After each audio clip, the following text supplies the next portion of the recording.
అత్యాధునిక labs, international collaborations, advanced placements. మీ dream career ని రీచ్ అవ్వడానికి మీ best choice Godavari global university.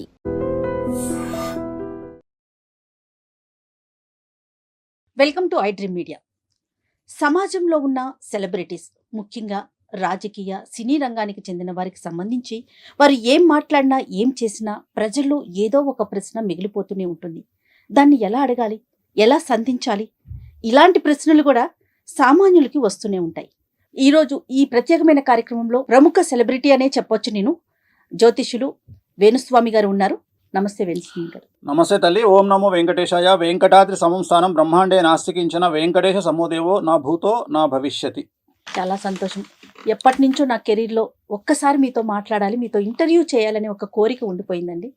అది ఈ రోజు నెరవేరింది. చాలా సంతోషంగా అనిపిస్తోంది పర్సనల్గా. నాకు కూడా చాలా ఇంట్రెస్టింగ్గా ఉంది. ఫస్ట్ టైం ఇంటర్వ్యూలు చాలా చేసిన. మంత్రమైన తంత్రమైన ఒక గురువు అవసరం.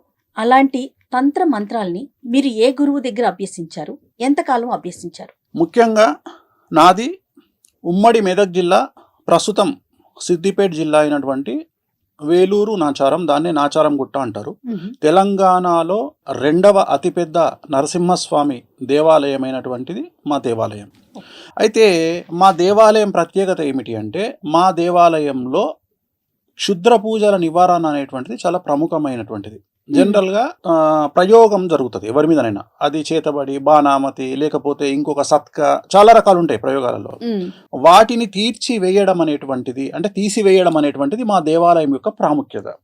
జనరల్గా మాకు అన్ని నదులు తూర్పు నుండి పడమరకు పారితే, మాది పడమర నుండి తూర్పు నుండి పడమరకు పారేటువంటి నది, దాని పేరు హారిద్రా నది. సో జనరల్గా ఏం జరిగేదంటే, అమావాస్యకు అక్కడ ఈ ప్రయోగాలు తీసేవాళ్ళు. తీసేసి ఏం చేసేవాళ్ళు అంటే, ఒక చాటలో ఒక పట్టు చీర, బంగారు గాజులు, డబ్బులు పెట్టి అట్లా తీసేసి అది అక్కడ పెట్టేవాళ్ళు. ఎవరైతే దాన్ని తీసుకుంటారో వాళ్ళకి అది అంటుకుంటుంది. సో ఇప్పుడు మనం చూస్తుంటాం, 3 కూడళ్ళు ఉన్న దగ్గర మనకు రాత్రిపూట కొబ్బరికాయలు, కోడిగుడ్లు, ఇవన్నీ మనం చూస్తుంటాం. నిమ్మకాయలు అనేవి నార్మల్, అవి పనిచేయవు. కోడిగుడ్లు కానీ, రెడ్ కలర్ అన్నం కానీ, అట్లా కొన్ని చూస్తుంటాం మనం. సో వాటిని సత్కలు అంటారు. చాలా సింపుల్గా మనం మాట్లాడుకుంటాం, కానీ దాని మించి మన కారు వెళ్ళినా అది మనకు అంటుకుంటుంది. సో వీటి నివారణ అనేది మా దేవాలయం దగ్గర జరిగేది. అయితే నాకు అప్పుడు వయసు ఎంత, 8 నుండి 10, 12 సంవత్సరాలు. సో మేము ఆడుకోవడానికి, లేదా ఈత పళ్ళు తెంపుకోవడానికి, లేదా మామిడికాయలు తెంపుకోవడానికి ఆ నది ప్రవాహం దగ్గర తిరిగినప్పుడు ఇవన్నీ కనిపించేవి మాకు. మా ఇంట్లో మా అమ్మ, మా నాన్న ఏం చెప్పేవాళ్ళు అంటే, నువ్వు అక్కడ ఆడుకోవడానికి వెళ్ళినప్పుడు అవేవి ముట్టుకోవద్దు అంటే. మనకు డౌట్, ఎందుకంటే అప్పుడు బచ్చగాళ్ళం, అంత నాలెడ్జ్ లేదు. ఏం జరుగుతుంది అంటే, లేదు కొడుక, అది దాన్ని తీసేస్తారు, ఇట్లా జరుగుతాయి మన దగ్గర, ఎందుకంటే మన క్షేత్రం దానికే ఫేమస్, కాబట్టి జాగ్రత్త అని చెప్పేవాళ్ళు. సో అది చూసినా దాని పక్క నుండి వెళ్ళేవాళ్ళం. సో ఒక ఇంట్రెస్ట్ క్రియేట్ అయింది, అసలు ఏం జరుగుతుంది అనే ఒక ఇంట్రెస్ట్ క్రియేట్ అయ్యి, అసలు మెల్లిగా మా నాన్నగారు చాలా పెద్ద పండితులు, యాదగిరిగుట్టలో 1965కు పూర్వం ప్రధానార్చకులుగా చేసి అక్కడ నుండి ఇక్కడికి వచ్చినారు నాచారం గుట్టకు. సో ఆయన దీనికే స్పెషల్. ఆయన ఏంటంటే, ఇప్పుడు మీకు తెలుసు, మీకు దయ్యాలు పట్టడము ఇట్లాంటివి అంటారు. నమ్మే వాళ్ళ గురించే మాట్లాడుతున్నాను నేను, నమ్మని వాళ్ళ గురించి నాకు అనవసరం. సో వాళ్ళు ఏంటంటే, ఈయన ఒక తీర్థం తీసుకొని ఇట్లా ముఖం మీద కొడితే ఒక 40 days తర్వాత వాళ్ళు ప్రదక్షిణాలు చేస్తే 40 days తర్వాత అది వదిలేసేది. సో ఆయన ప్రత్యేకమైనటువంటి పుస్తకాలు ఆయన దగ్గర ఉన్నాయి, మా నాయనగారి దగ్గర. సో తను చనిపోయిన తర్వాత మేము ఆయన ఎంత సంపాదించిండో అని మేము అన్ని ఎత్తుకుతే, మాకు దాంట్లో హార్డ్లీ ఒక 15 రూపాయలు, 20 రూపాయలు క్యాష్ దొరికింది మా నాన్న దగ్గర. నేను మాట్లాడేది 1987. నాకు కరెక్ట్గా 11 సంవత్సరాలు. మా నాన్నగారు ఏం చేశారంటే, 1987లో నేను ఇంకో 6 నెలల్లో చనిపోతా కాబట్టి నీకు నేను ఒడకలగ్గం చేస్తున్నా అని నాకు జంధ్యం వేసి 6 నెలల తర్వాత చనిపోయినారు ఆయన. ఆయన అతిపెద్ద పండితుడు, జ్యోతిష్యుడు. ఆయన పుస్తకాలు తీసినప్పుడు దాంట్లో కొన్ని చాలా అతి ముఖ్యమైనటువంటి పుస్తకాలు, ఆయన రాసిన పుస్తకాలు కొన్ని వెళ్ళినాయి. వాటిని తీసుకున్న తర్వాత, అప్పుడు నా ఏజ్ అంత పెద్ద గొప్పదేం కాదు కాబట్టి 11 సంవత్సరాలు అప్పుడు ఆ పుస్తకాలన్నీ పక్కకు దాచిపెట్టాం. నేను ఇంటర్ చదువుకున్నా, నేను డిగ్రీ చేసిన, నేను 10th క్లాసు లాలాపేట్ గడి స్కూల్లో చదువుకున్నా. అంతకుముందు నా చదువంతా 9వ తరగతి వరకు నేను మెదక్ జిల్లా గోమారంలో, మీకు ఇప్పుడు సునీతా లక్ష్మారెడ్డి గారు మినిస్టర్గా పనిచేశారు. వాళ్ళ హస్బెండ్ పేరు లక్ష్మారెడ్డి, ఆయన నాకు సీనియర్. సో ఆ ఊర్లో నేను చదువుకున్నా. ఆ చుట్టుపక్కల గ్రామాల్లో పూజలు చేసేవాడిని. తర్వాత నేను హైదరాబాద్కి వచ్చి 10th చేసిన. అంటే చదువుకుంటూనే పౌరోహిత్యం చేసేవారు చిన్నప్పుడు నా డబ్బులు, ఎందుకంటే నాన్నగారు చనిపోయింది 11వ సంవత్సరంలో కదా, 11 ఏళ్ళకి నాన్న లేడు. మా అన్న దగ్గర ఉంటూ, మా అన్న రఘునాథాచారి అని తెలుగు పండిట్ అయిన గోమారంలో, ఆయన దగ్గర చదువుకుంటూ ఆ చుట్టుపక్కల చాకల్మెట్ల అనే ఊర్లో పూజలు చేయడము, వినాయక చవితి పూజలు చేయడం, అంటే నా సంపాదన నేను 11వ సంవత్సరంలో స్టార్ట్ చేసిన. ఎట్ ది సేమ్ టైం ఇక్కడ మా బావగారు హైదరాబాద్లో ఉంటారు. ఆయన దగ్గరకు వచ్చినప్పుడు సినిమా ముహూర్తాలు, ఫస్ట్ సినిమా ముహూర్తం ప్రాణ స్నేహితులు అపోలో హాస్పిటల్ అండర్ కన్స్ట్రక్షన్. ఏది కృష్ణంరాజు గారు, మురళీమోహన్ గారు స్నేహాని కన్న మిన్న లోకాన లేదురా అనే సాంగ్, అది ఫస్ట్ సినిమా ఇన్ హైదరాబాద్ ముహూర్తం. అప్పటికి చెన్నైలోనే ఉంది ఇంకా సినిమా ఇండస్ట్రీ. అప్పుడు నేను ఇక్కడ పూజలు చేయడం సెలవుల్లో వచ్చి, సో అట్లా రన్ చేస్తూ హైదరాబాద్కి వచ్చి హైదరాబాద్లో 10th చదువుకొని లాలాపేట్ గడి స్కూల్లో, next inter Tagore junior college చదువుకొని, degree SP college Sardar Patel college చదువుకొని, డిగ్రీలో నేను సికింద్రాబాద్కు నేను ఏబీపీ ప్రెసిడెంట్గా పనిచేసాను. అయితే నాకు ఎక్కడ అంటే సినిమా ఇండస్ట్రీలో ఈ గౌరవము, సినిమా పూజలు చేసినప్పుడు ముహూర్తాలు పెట్టినప్పుడు గౌరవము, ఇవన్నీ చూసిన తర్వాత నాకు కింగ్ అంటే ఎప్పుడు ఇష్టం లేదు, కింగ్ మేకర్ అంటే ఇష్టం. సో మొదటి నుండి నా గోల్ కింగ్ మేకర్. రెండవది ఏంటంటే, మా నాన్నను చూసిన సందర్భంలో మా నాన్నగారు గుడి నుండి బయటికి వస్తున్నప్పుడు జనాలు నమస్కారం పెట్టడం అంటే ఒక పెద్ద పూజారికి ఇచ్చే విలువ. సో అది నన్ను ఎటువైపు తీసుకెళ్ళింది అంటే, జనాలతోని నమస్కారం పెట్టించుకోవాలి, జనాలతోని గౌరవం సంపాదించుకోవాలి అనేటువంటిది చిన్నప్పుడే నా మైండ్లో పడిపోయింది. నలుగురు మిమ్మల్ని గుర్తించాలి అనేది నా మైండ్లో పడిపోయిన తర్వాత నేను ఏం చేసిన అంటే, ఇంకా ఇంచుమించు 2004 వరకు నేను సినిమా ఇండస్ట్రీలో ముహూర్తాల్లోనే ఉన్నా. 2004లో రాజశేఖర రెడ్డి గారు సీఎం అయినాక, ఆయన బావమరిది చంద్రప్రతాప్ రెడ్డి గారు అని ఉండేవారు, చనిపోయినారు ఆయన. సో ఆయన నాకు చాలా క్లోజ్ అయినప్పుడు అక్కడ నుండి నేను జ్యోతిష్యంలోకి ఎంటర్ అయ్యి, అప్పుడు నేను అన్ని ప్రామాణికం జ్యోతిష్యం తీసుకొని, అప్పటికే జ్యోతిష్యం వచ్చు నాకు, కానీ ఇంకా నా ప్రొఫెషన్ను మార్చుకొని నేను జ్యోతిష్యంలో ఫిక్స్ అవ్వాలి అని నేను ఎంటర్ అయినా.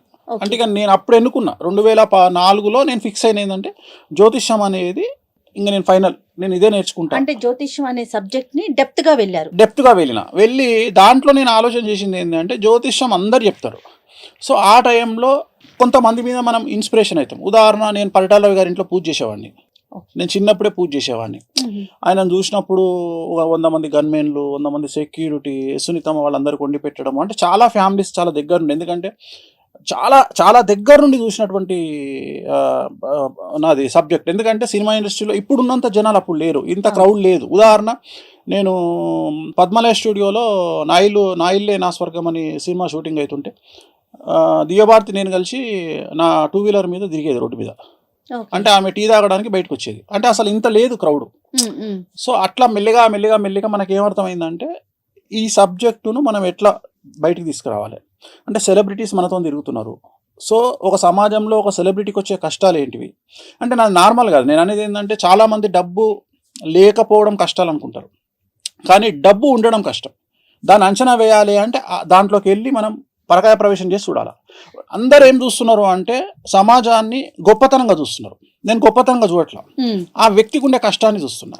వేణుస్వామి ఒకటే పాయింట్, జరగబోయే నష్టాన్నే చెప్తాడు. వేణుస్వామి మోటివేషనల్ స్పీకర్ కాదు. మంచి నాన్న సమాజంలో చాలామంది ఉన్నారు, పోండి చెప్తాడు, మీరు సీఎంలు అవుతారు. మీకు విషయం తెలుసా, నా దగ్గరకు ఒక అమ్మాయి వస్తుంది, జాతకం చెప్పండి గురువుగారు అంటారు. నేను హీరోయిన్, నీ జీవితంలో హీరోయిన్ కావు. డిసప్పాయింట్ చేయడం కాదు, ఇమ్మీడియట్గా మనం ఏం చెప్తున్నాం, ఒక బోటికి పెట్టుకోండి అంటే, నీకు నేను ఆల్టర్నేటివ్ చూపిస్తున్నారు. ఆ అమ్మాయి ఏమంటుంది, నేను రష్మికను దొక్కేయాలి, నీకంత సీన్ లేదంట.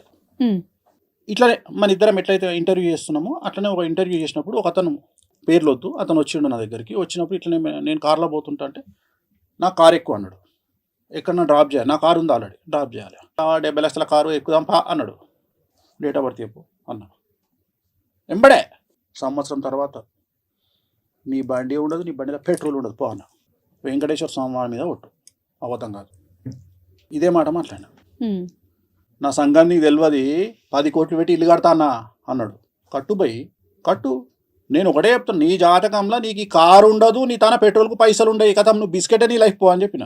సంవత్సరం తర్వాత తెలంగాణ పార్టీ భవన్ పక్కకు మోర్ మెడికల్ హాల్ అని ఒకటి ఉంటుంది. More medical hall. అందులో నేను మందులు కొంటున్నా. నా పక్కకు ఒక ఆయన వచ్చి నిలబడ్డాడు. నమస్తే పంతులు.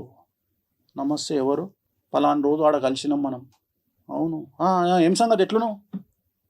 అయిపోయింది పంతులు. ఏమైంది? ఆల్టో కార్లు వచ్చిన. నువ్వు చెప్పినట్టే అయింది. అది Venu Swamy. And for more videos, Please subscribe to iDream. Please subscribe to iDream. Please subscribe iDream. And please subscribe to iDream. For more videos, subscribe to iDream. please like, share, and subscribe to the channel. Congratulations, iDream.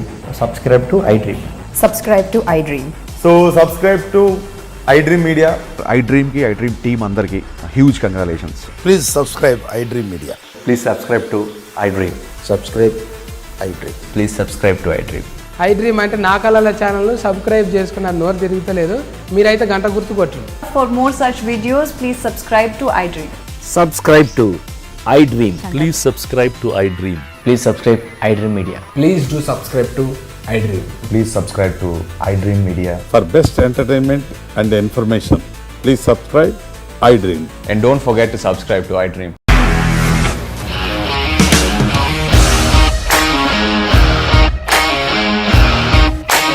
ఇండస్ట్రీలో commitment issues వస్తే నీకు కూడా వచ్చినట్టు. Morning తీసుకెళ్ళారంటే కొట్టి పడేస్తారు.